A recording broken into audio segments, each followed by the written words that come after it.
dari tanggal 1, tanggal 2, tanggal 3 sampai tanggal 9, tanggal 10, apakah boleh? Boleh. Berdasarkan hadis Muslim bahwasanya Rasulullah pernah bersabda, puasa setelah puasa Ramadan adalah puasa Muharram. Puasa di bulan Muharram, maka boleh.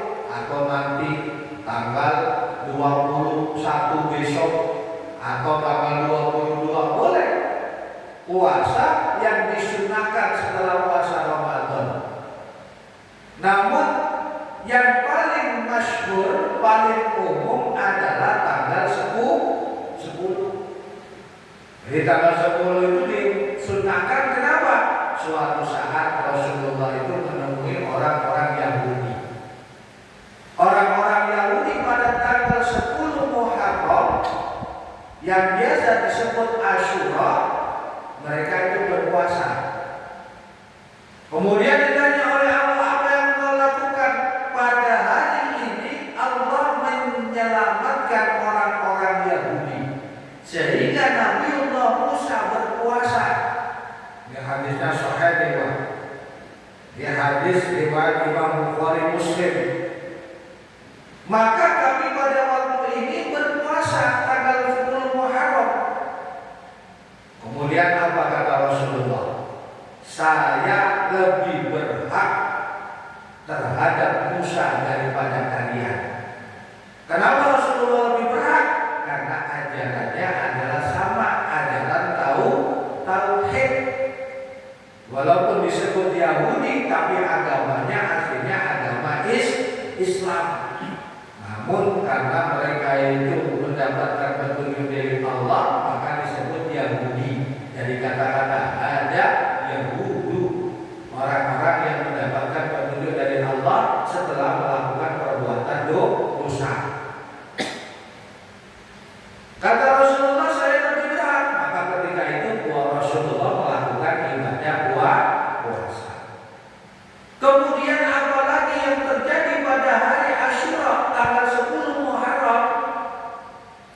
Pada tanggal 10 Muharram sebagaimana hadis yang perawinya itu sangat terpercaya, pada tanggal 10 Muharram itu Allah memerintahkan kepada Rasulullah Muhammad Shallallahu Alaihi Wasallam agar kita senantiasa memberikan keluasan rezeki kepada saudara-saudara, kepada keluarga kita. Sebagaimana yang Rasulullah sabdakan, wa wasya'u fihi ala ahlikum. Pada tanggal 10 Muharram ini luaskan rezeki untuk keluarga kalian. Maka kalau semua tanggal 10 Muharram Pak, kita kasih bonus lebih kepada istri, kepada anak, itu terus masuk melaksanakan sunnah Rasulullah. Ya Pak ya, kita perbanyak rezeki ini. Ada duit 1 juta kita kasih 200.000 buat istri, buat jajan aja. Kepada anak 100.000 kata-kata kalau semuanya kita punya keluasan rezeki. Karena apa? Karena pada tanggal 10 Muharram itu Allah mengangkat derajat Nabiullah Idris alaihissalam. Jadi Nabiullah Idris itu gak mati, tapi diangkat oleh Allah Subhanahu wa Ta'ala. Gara-gara diceritain oleh malaikat tentang surga, sehingga Nabiullah Idris ingin masuk ke dalam surga. Dites dulu dengan mati. Nabiullah Idris merasakan mati, katanya seperti orang dikulitin, orang mati itu Pak. Jadi orang mati itu kelihatannya kan mudah Pak ya, kalau kita lihat ya Pak ya. Padahal mereka itu merasa sakit Pak, seperti orang dikulitin hidup-hidup. Bayangin Pak. Kemudian Nabiullah itu juga pernah mencoba neraka. Baru sendal dipakai, otak sudah mendidih Pak. Saking panasnya api neraka. Kira-kira dari sekian banyak orang-orang di sini ada yang ingin mencobain api neraka Pak? Ada nggak Pak? Enggak lah, nggak mau ya Pak ya. Jangan sampai kita masuk ke dalam neraka. Bisa Ustaz? Bisa Pak. Bagaimana caranya Ustaz? Laksanakan sholat, keluarkan zakat, bangku, ya Pak ya. Terus kemudian jangan melakukan perbuatan dosa. Udah itu aja Pak. Dari mana Ustaz mengatakan bisa masuk ke dalam surga? Gampang begitu. Dari hadis Badui. Orang Badui pernah tanya kepada Rasulullah, apakah benar engkau Muhammad utusan Allah? Benar kata Rasulullah. Apa yang diberitakan oleh Allah? Kerjakan sholat 5 waktu. Saya tak akan nambahin, tak akan kurangin. Pokoknya sholat 5 waktu aja. Nggak ada sholat sunnah, pokoknya sholat 5 waktu aja Pak. Kemudian zakat. Zakat ini Pak, kalau kita punya harta nih Pak, dizakatin ya Pak ya. Kalau ada mas zakatin Pak. Kenapa? Zakat itu termasuk harta kita yang kita simpan nanti di akhirat. Nah kita harus yakin nanti ketika di hari kiamat. Katakanlah ada mobil yang harganya ratusan juta, zakatin kalau bisa Pak. Katakanlah mobilnya harga 200 juta, zakatin kalau ada, ya Pak ya.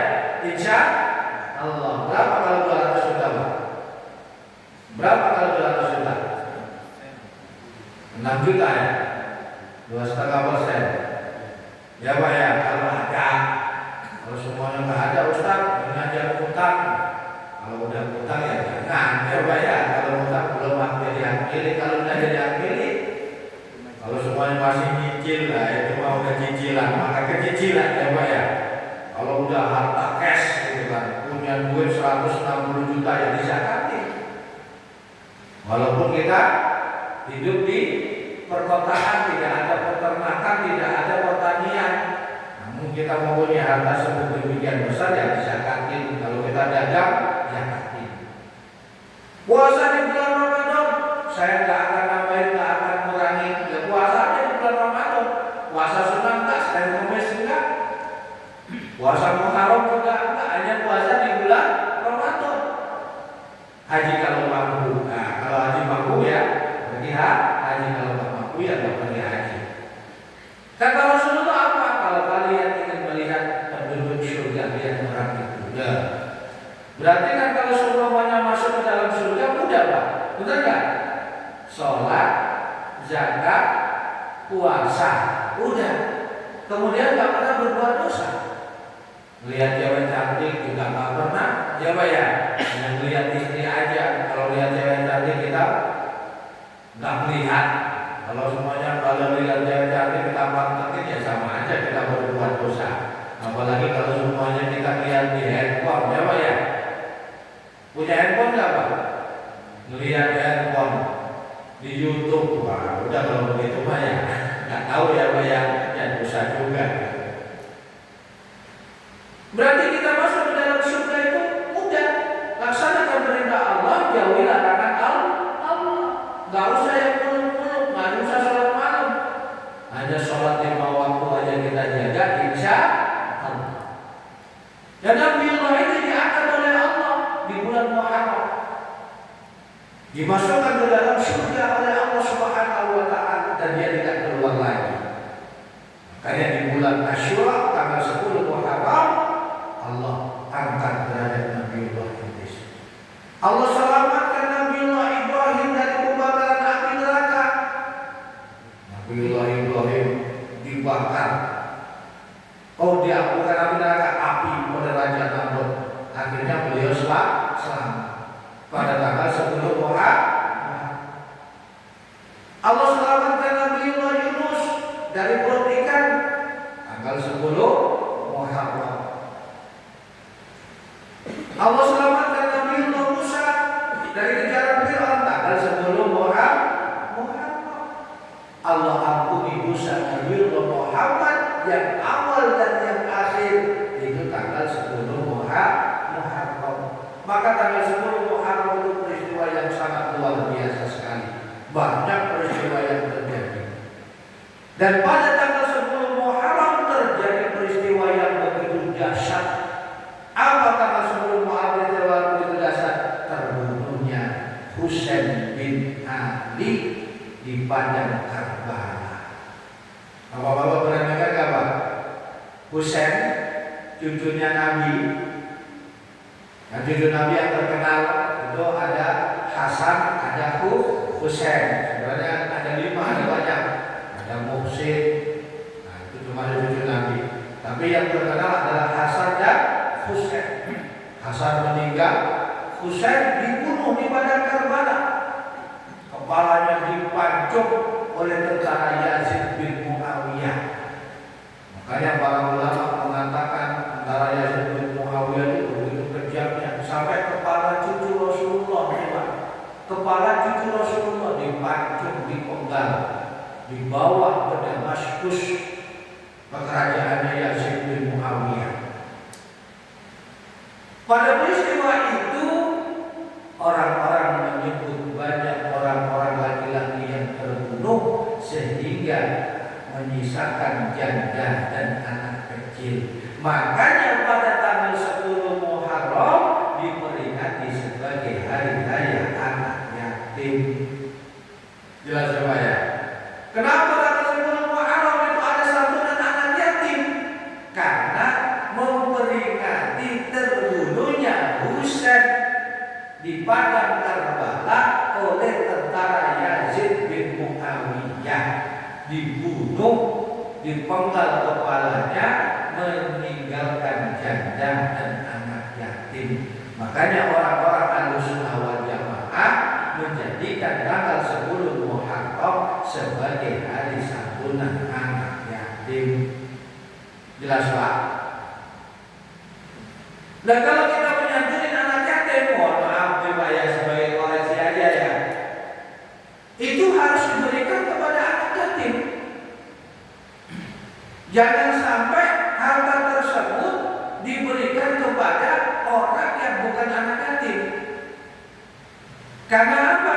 Karena ketika kita ngumpulin mengatasnamakan santunan anak yatim. Ini sudah saya sampaikan di masjid-masjid, di musola-musola. Di sini juga pernah saya sampaikan. Karena apa?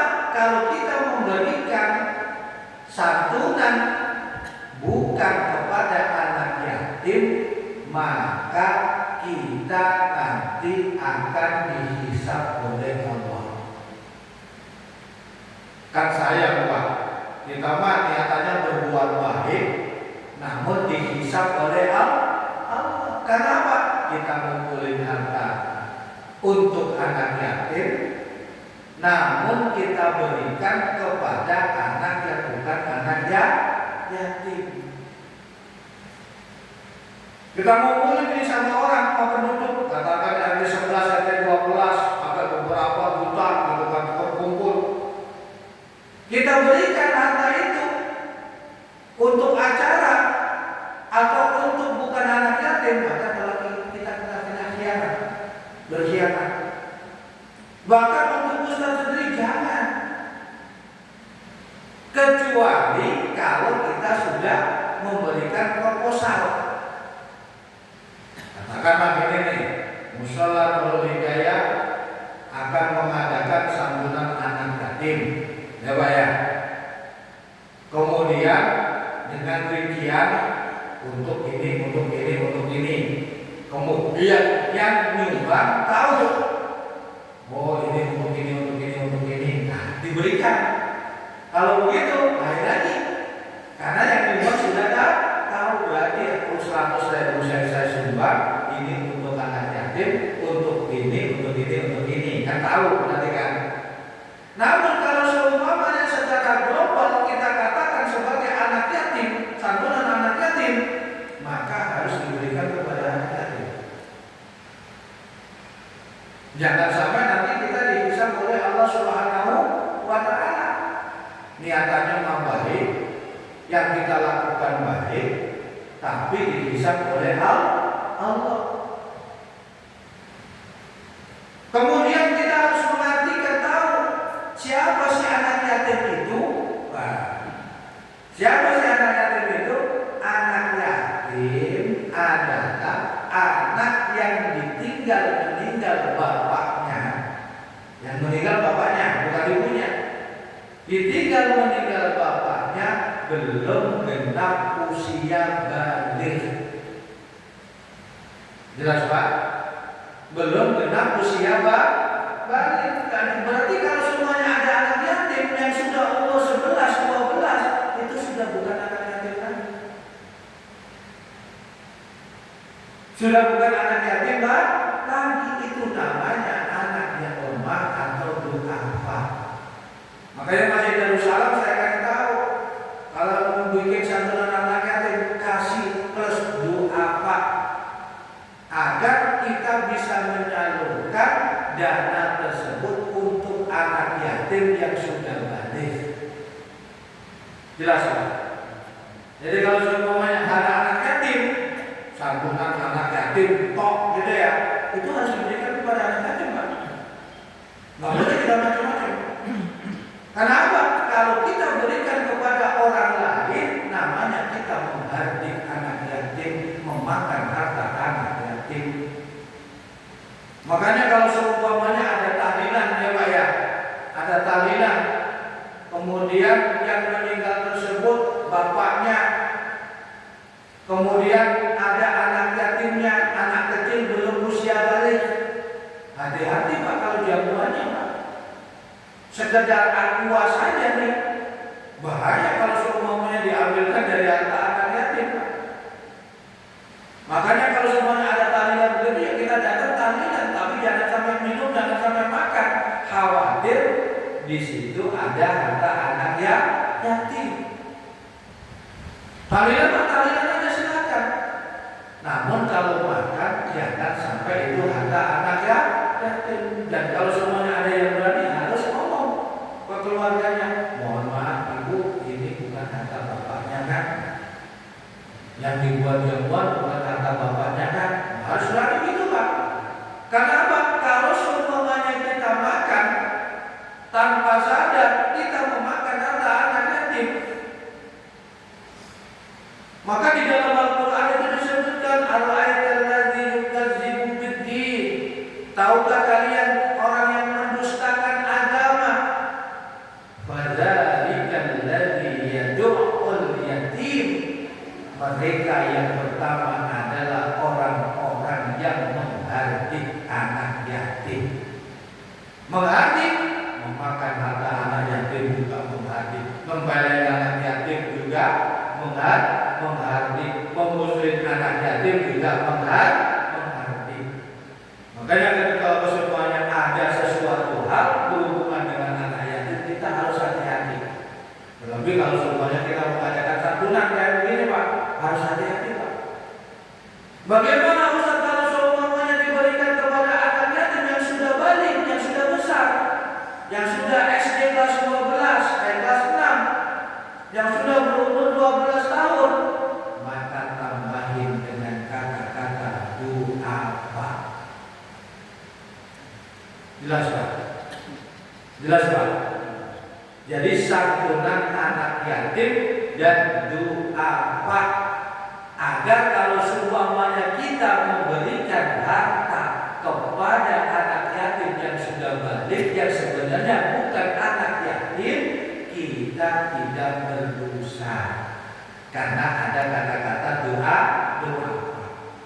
Atau yang disebut sebagai santunan anak yatim, sebut saja santunan Muharram, santunan di bulan Muharram. Itu ada lebih aman lagi Pak, panitianya Pak.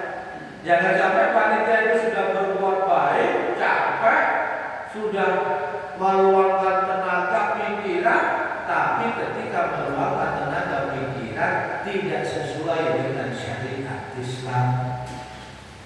Jelas Pak? Hati-hati Pak ya, hati-hati. Jadi kalau semuanya santunan anak yatim itu harus diberikan kepada anak yatim. Karena apa? Orang yang memberikan duitnya untuk santunan tersebut benar-benar ditujukan kepada anak yatim. Jangan sampai kita nanti dihisab oleh Allah Subhanahu wa Ta'ala. Jelas Pak? Ini kuping saya agak panas. Biasanya kuping saya panas cuma mau ada pertanyaan. Barangkali ada yang mau tanya nih Pak. Mumpung masih jam 18.44, masih kurang berapa menit lagi nih Pak? 20 menit lagi. Barangkali ada yang mau tanya Pak tentang santunan anak yatim yang insya Allah kita akan laksanakan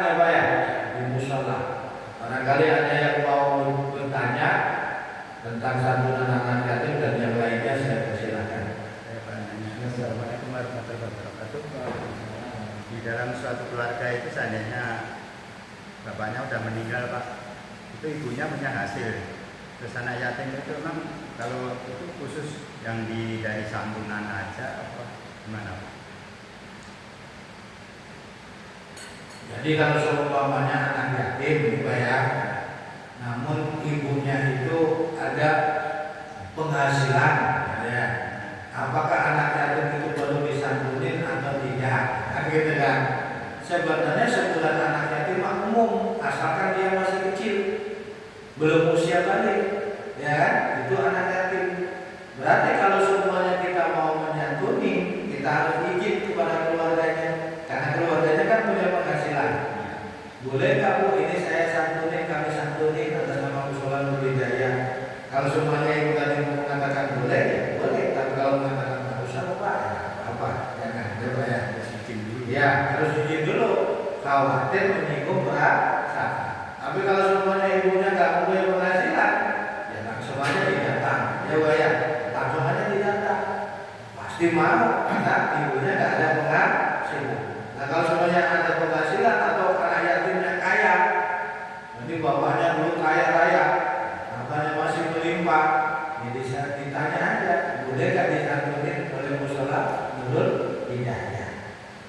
Terus yang kedua ini Pak, seandainya santunan itu dikasihkan ke masih ada silsilah keluarga gitu, boleh nggak Pak?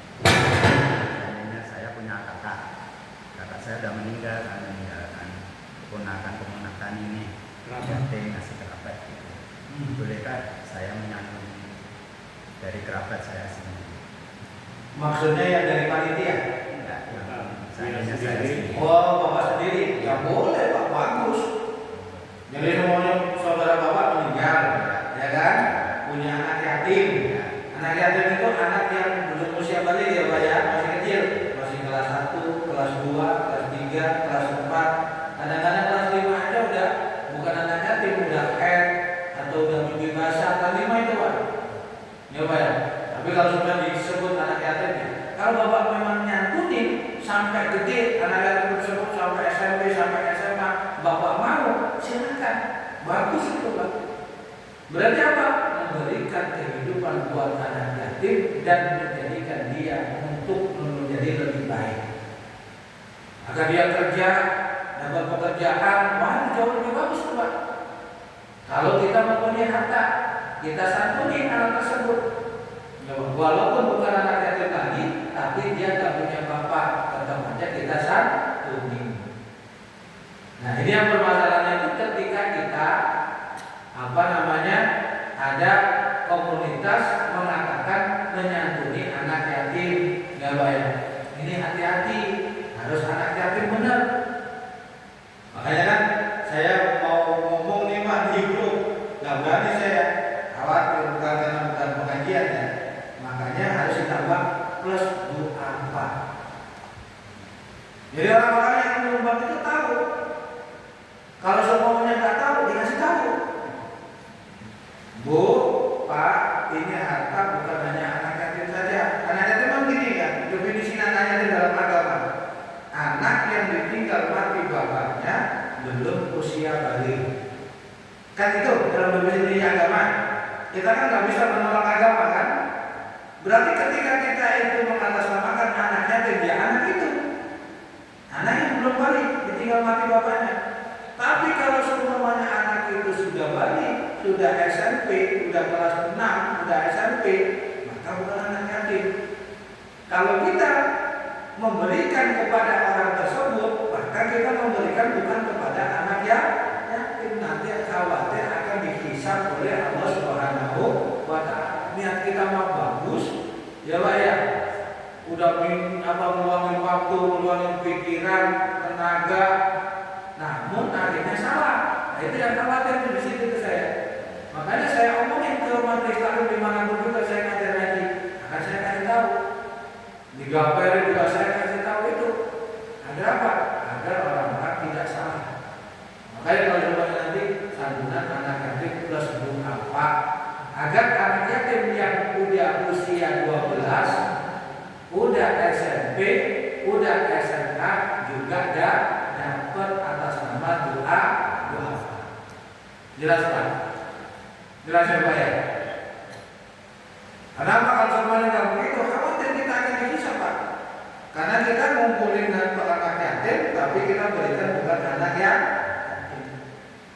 salah nanti kitanya. Artinya salah. Jadi ditulis saja plus apa atau diganti santunan muharram.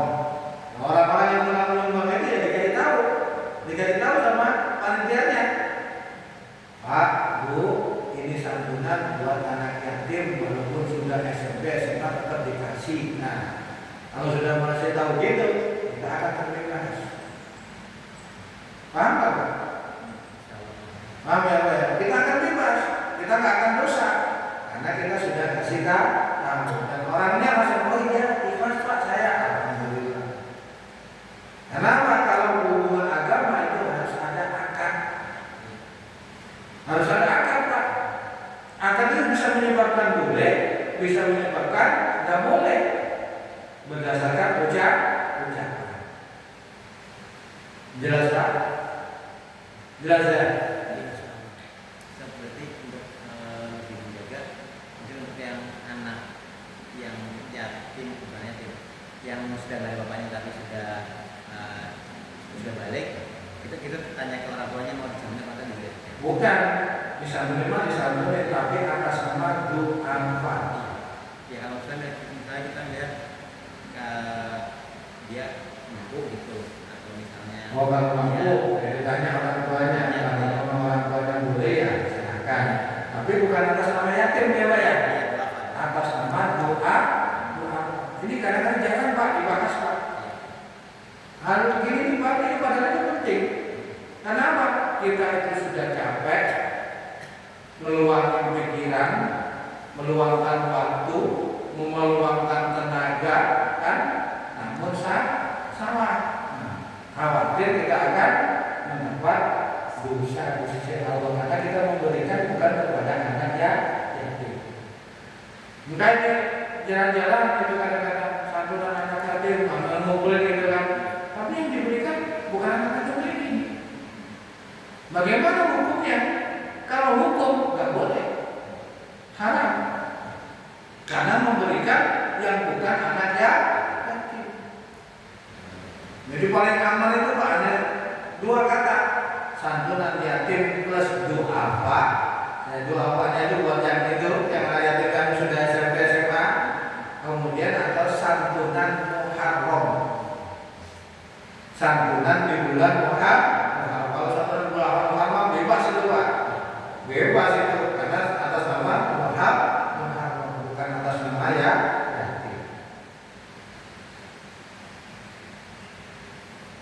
Jelas Pak? Ada yang mau tanya? Silakan Pak. yang kebanyakan manfaat doa apa itu yang selama ini udah tahu itu kan yang orang yang kiranya perlu dibantu ya gitu. Itu mungkin yang orang yang sepuh kalau dia dari pekerjaannya dan bisa nggak dikatakan dalam kalimat doa? Boleh. Maka kita kan ada satu RT. Iya boleh. Yang kiranya yang benar-benar yang pas kiranya yang menerima. Boleh. Tapi nama santunan tersebut harus ada doa apanya. Kalau nggak ada doa apanya hanya yatim Pak. Yatim anak-anak kecil. Paham nggak Pak? Katakanlah kita dapat 20 juta ngumpulin tenaga kan, maka anak yatim harus anak yatim. Maka mau diberikan 2 juta, 3 juta terserah, hanya harus anak yatim. Tapi kalau ada plus doa maka orang-orang yang hormat tersebut boleh untuk bisa atau bukan atas nama anak yatim, santunan anak yatim, santunan muharram. Itu akan lebih bebas lagi. Ya Pak ya, akan lebih bebas lagi. Kenapa demikian? Khawatir kita akan dihisab oleh Allah Subhanahu wa Ta'ala. Niatan kita bagus, tapi penyalurannya nggak tepat sasaran. Jelas nggak Pak? Jadi kalau semuanya santunan ini, santunan muharram nanti ini kita kasih kepada janda, anak miskin, boleh. Karena namanya santunan muharram.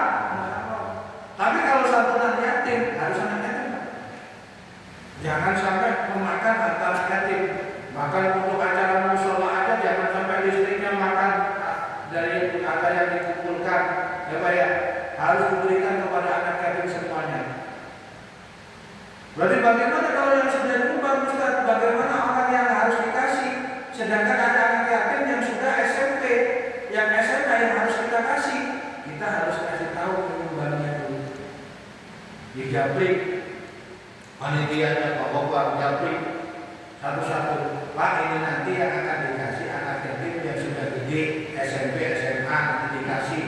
Karena ini bukan sebutan anak yatim Pak, sebutannya juga apa? Harus dijaprik Pak, dikasih tahu yang nyumbang itu Pak. Atau kalau Pak dia nyumbang 1 juta, harus dikasih Pak dia.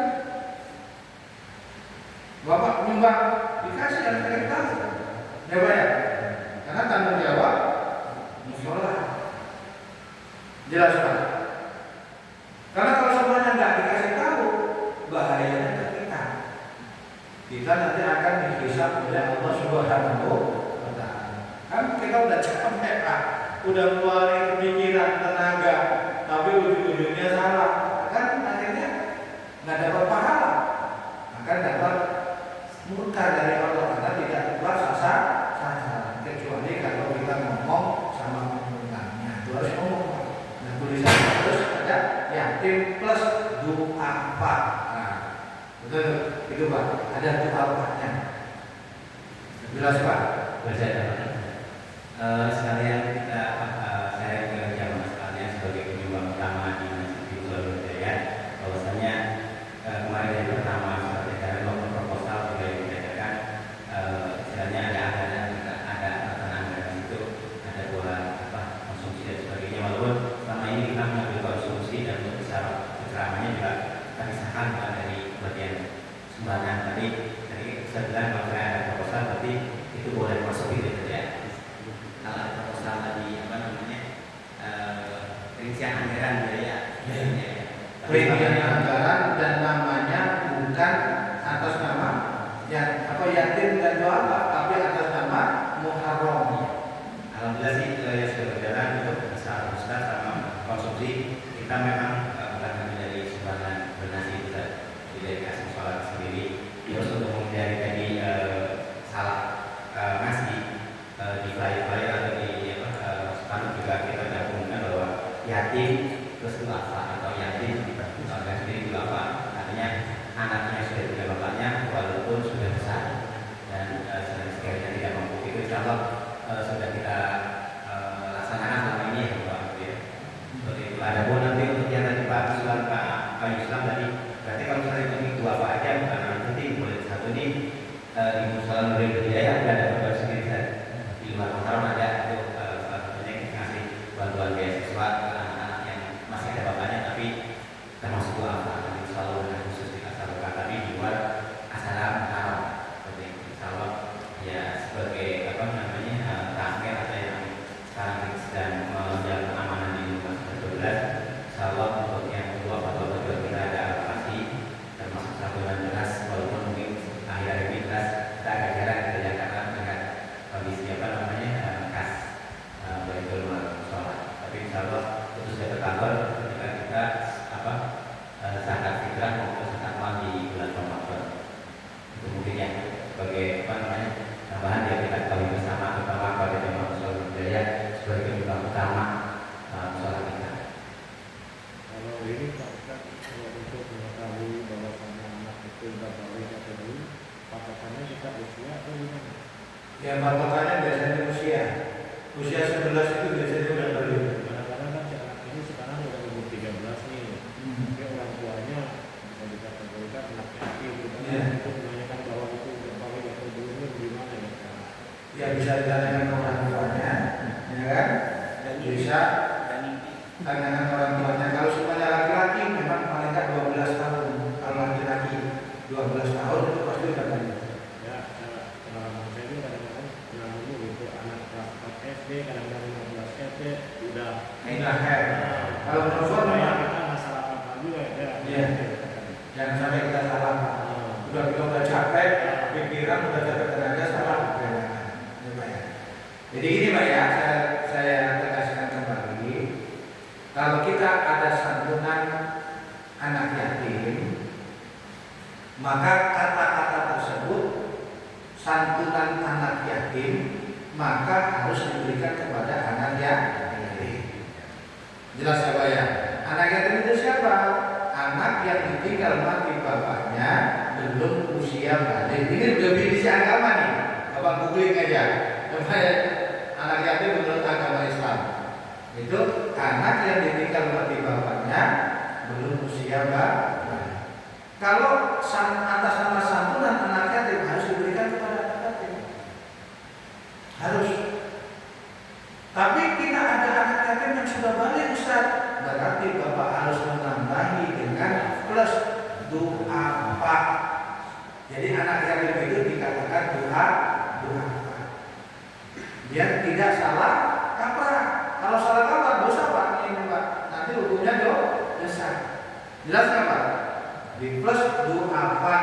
Jadi anak yatim yang sudah balik, karena itu bukan disebut anak yatim lagi, disebut doa. Nah bagaimana donaturnya? Donaturnya dikasih tahu, ya Pak ya, dikasih tahu bahwasanya ini nanti anak yatimnya walaupun sudah SMP tetap dikasih dengan atas nama doa Pak. Pasti donaturnya akan mau, tapi kita sebagai panitia harus kasih tahu Pak. Harus kasih tahu. Makanya kalau di grup itu kan ada itu santunan anak yatim tambah Pak plus doa Pak. Jangan hanya anak yatim saja, bahaya kalau anak yatim saja, karena anak yatim saja harus dikasihkan kepada anak yatim. Nggak boleh kalau semuanya sudah balik nggak boleh dikasih, harus kepada anak yatim. Karena apa? Hadisnya jelas Pak. Anak wakaful yatim hakaza kata Rasulullah. Saya dengan orang yang menanggung anak yatim seperti ini di surga. Berjaya tadi ada berdua bersamaan. Ini Pak Rasulullah memberikan syarat begini, ya kan? Maksudnya anak yatim itu siapa? Anak yang ditinggal mati bapaknya belum usia balik. Bagaimana kalau udah usia balik? Ya nggak apa-apa kalau kita mau menyantuni, tapi itu bukan anak yatim. Jelas Pak? Bisa diterima masukannya? Diterima ya Pak ya? Insya Allah. Cukup?